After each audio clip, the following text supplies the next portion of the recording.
வைத்திருக்கும் வைரமணி தாரகைகள் தான் ராத்திரியில் பார்த்ததுண்டோ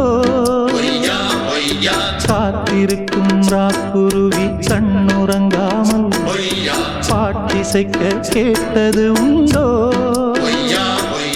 நீ வாழ்ந்து வளர்ந்த இடம் வேறு நேரங்கள் உனக்கு இதற்கேது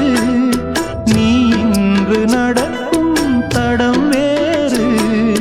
நான் அன்றி உனக்கு துணையாறு நீ தடுத்தாலும் கால் கடுத்தாலும் நாள் முழுக்க நான் வருவேன் நானே புது ரூட்டுல தான் நல்ல ரோட்டுல தான் நின்றாடும் வெள்ளி நிலவு